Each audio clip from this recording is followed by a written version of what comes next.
بسم اللہ الرحمن الرحیم۔ السلام علیکم ورحمۃ اللہ وبرکاتہ۔ بسم اللہ الرحمن الرحیم۔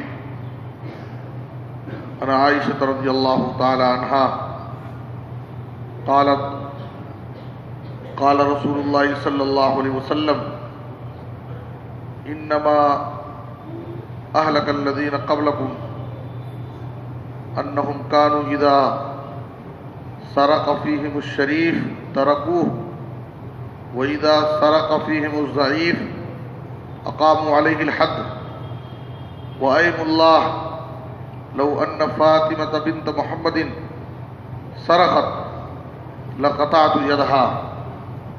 رواہ مسلم۔ محترم حضرات، صحیح مسلم شریف کی ایک حدیث آپ حضرات کے سامنے پیش کی گئی ہے، اور یہ حدیث ایک واقعے کا آخری جز ہے۔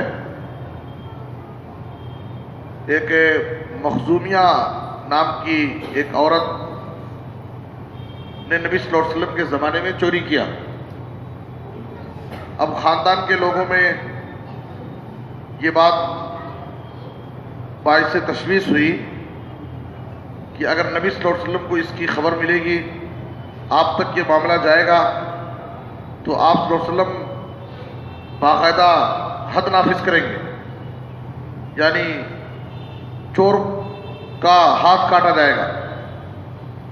تو اس لیے انہوں نے حد کو معاف کرانے کے لیے آپس میں غور و فکر کیا کہ نبی صلی اللہ علیہ وسلم کے کسی قریبی، آپ کے کسی محبوب صحابی کو پکڑ کر کے ان سے سفارش کرائیں تاکہ ہمارے خاندان کی عورت پر حد نافذ نہ ہو، سزا سے بھی بچ جائے اور ہمارے خاندان کی عزت بھی بچ جائے گی۔ تو ان کی نگاہ انتخاب آپ صلی اللہ علیہ وسلم کے چہیتے حضرت اسامہ بن زید رضی اللہ عنہ پر پڑی، جو حب رسول اللہ صلی اللہ علیہ وسلم کہلاتے تھے، رسول اللہ صلی اللہ علیہ وسلم کے بڑے محبوب اور چہیتے صحابی۔ تو اسامہ بن زید کے پاس گئے اور اپنا مسئلہ ان کے سامنے ذکر کیا، تو وہ نبی صلی اللہ علیہ وسلم کے پاس سفارش کرنے کے لیے تیار ہو گئے، آپ کی خدمت میں حاضر ہوئے اور سفارش لے کر کے۔ تو نبی صلی اللہ علیہ وسلم ان کی سفارش سن کر غضبناک ہو گئے، سخت غصے میں آ گئے اور کہا یا اسامہ اتشفع فی حد من حدود اللہ، اللہ کے حد میں اللہ کا ایک قانون ہے کہ چور کا ہاتھ کاٹا جائے گا، اللہ کے قانون کے مقابلے میں تم سفارش لے کر کے آئے ہو۔ اس کے بعد نبی صلی اللہ علیہ وسلم نے یہ حدیث پیش کی۔ آپ صلی اللہ علیہ وسلم نے فرمایا تم سے پہلے کی امتوں کو اللہ نے ہلاک و برباد کر دیا، اوپر عذاب بھیجا، ان کو ہلاک کر دیا۔ اس کی وجہ کیا تھی؟ ان کے اندر ان کا جرم کیا تھا؟ سابقہ قوموں کی ہلاکت اور بربادی کا، کہ ان کے اندر اگر کوئی مالدار، کوئی سردار کوئی جرم کرتا تو اس کو چھوڑ دیتے تھے، اس کو سزا نہیں دیتے تھے، لیکن اگر ان کے سماج میں اگر کوئی غریب، مجبور آدمی، کمزور آدمی اگر کوئی جرم کرتا تو باقاعدہ اس کو سزا دیتے تھے، اس پر قانون نافذ کرتے تھے۔ تو نبی صلی اللہ علیہ وسلم نے کہا کہ ان کے اس جرم نے، یعنی ان کی ناانصافی نے ان لوگوں کے ساتھ انصاف کا معاملہ نہیں کرتے تھے۔ اللہ رب العالمین نے سابقہ قوموں کو ہلاک و برباد کر دیا۔ پھر آپ صلی اللہ علیہ وسلم نے کہا اللہ کی قسم اگر میری بیٹی فاطمہ بنت محمد بھی چوری کر لے بفرض محال، اگر اس سے بھی، میری بیٹی سے بھی اس جرم کا ارتکاب ہو جائے تو میں اس کا بھی ہاتھ کاٹوں گا، اس پر بھی قانون نافذ کروں گا۔ خاندان، رشتہ دار وہ تو دور کی بات ہے، میری بیٹی سے بھی اگر یہ جرم ہو جائے تو میں اس پر بھی قانون نافذ کروں گا اور اس پر حد نافذ کروں گا، اس کو سزا دوں گا۔ اس واقعے میں سب سے پہلی بات تو یہ ہے کہ سابقہ قوموں کی ہلاکت، ان پر عذاب بھیجنے کا ایک سبب کیا تھا لوگوں کے ساتھ انصاف کا معاملہ نہ کریں۔ یہ ناانصافی یہ بہت بڑا جرم ہے، اور جہاں پر لوگوں کے ساتھ انصاف نہیں ہوتا ہے وہاں پر اللہ رب العالمین کی نصرت، اللہ کی رحمت، اللہ کی مدد نہیں ہوتی۔ ہر جگہ انصاف ہونا چاہیے، انصاف کی بڑی برکتیں ہیں۔ ماں باپ کی ذمہ داری ہے کہ وہ گھر میں بچوں کے درمیان انصاف کریں۔ اگر وہ بچوں کے ساتھ انصاف کا معاملہ کریں گے تو ان کے سارے بچے ان کے ساتھ بھی برابر حسن سلوک کریں گے۔ اور خاندان میں ہم رشتہ داروں میں ہر ایک کے ساتھ انصاف کا معاملہ کریں۔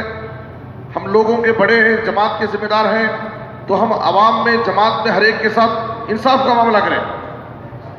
جہاں بھی انصاف ہوگا وہاں اللہ کی رحمت ہوگی، اور جہاں ناانصافی ہوگی، ظلم ہوگا، لوگوں کا حق مارا جائے گا، لوگوں کے ساتھ ناانصافی کا معاملہ ہوگا، وہاں اللہ کی رحمت نہیں ہوگی بلکہ اللہ کا عذاب آئے گا۔ اللہ اپنی رحمت وہاں پر اٹھا لیتا ہے۔ دوسری بات یہ ہے کہ سفارش کرنے کی ترغیب دلائی گئی کہ سفارش کرو، سفارش کرنے سے سفارش کرنے والے کو اجر ملتا ہے۔ آپ کی سفارش سے کسی کا بھلا ہو جائے، کسی کا کوئی کام بن جائے تو سفارش کرنا چاہیے، لیکن سفارش جائز کام میں ہونا چاہیے۔ کسی ناجائز کام میں، کسی غلط کام میں اگر آپ ریکمینڈ کریں گے، سفارش کریں گے تو یہ سفارش آپ گناہ میں شریک ہوں گے۔ اچھے کام میں سفارش کریں گے تو ثواب میں شریک ہوں گے، اور غلط کام میں اگر سفارش کریں گے تو آپ گناہ میں شریک ہوں گے۔ تو اس لیے اسامہ بن زید رضی اللہ تعالیٰ عنہ نے جب سفارش کی تو ایک غلط جگہ سفارش کر رہے تھے، اس لیے کہ اللہ کے قانون کے مقابلے میں وہ سفارش کر رہے تھے، اس لیے نبی صلی اللہ علیہ وسلم غصہ ہوئے۔ اور تیسری بات یہ ہے کہ نبی صلی اللہ علیہ وسلم کی جو صفت بیان کی جاتی ہے کہ آپ صلی اللہ علیہ وسلم عام طور پر غصے کا اظہار نہیں کرتے تھے، بلکہ لوگوں کو اس بات کی وصیت کرتے تھے، نصیحت کرتے تھے کہ غصے پر کنٹرول کرو، غصہ مت ہوا کرو، غصے سے پرہیز کرو۔ لیکن جہاں پر شریعت کے حکم کی مخالفت ہوتی، کہیں پر اللہ کے قانون کی پامالی ہوتی تھی، کسی نبی صلی اللہ علیہ وسلم کی سنت کی مخالفت ہوتی، تو وہاں پر آپ خاموش نہیں رہتے تھے، وہاں پر آپ سخت غصے میں آتے تھے، غصے کا اظہار کرتے تھے، اس لیے کہ یہ نبی صلی اللہ علیہ وسلم کی ذمہ داری تھی۔ آپ کے سامنے کسی منکر کا ارتکاب ہو، کوئی غلط کام کیا جائے اور آپ خاموش رہے، ایسا نہیں ہو سکتا ہے۔ اس لیے نبی صلی اللہ علیہ وسلم ایسے مقام پر سخت غصے کا اظہار کرتے تھے تاکہ لوگ آپ کے غضب اور غصے کو دیکھ کر کے اس گناہ کی سنگینی کو سمجھیں اور اس سے باز رہیں، وہ انسان بھی اور دوسرے لوگ بھی اس گناہ کا ارتکاب نہ کریں۔ اس لیے ہمیں چاہیے کہ ہم اس واقعے کے اندر جو ہمارے لیے نصیحت کی باتیں ہیں ہم ان سے نصیحت حاصل کریں۔ اللہ سے دعا ہے کہ اللہ تعالیٰ ہمیں ان باتوں پر عمل کرنے کی توفیق دے۔ آمین، تقبل یا رب العالمین۔ صلی اللہ علیہ نبینا محمد و آلہ وسلم۔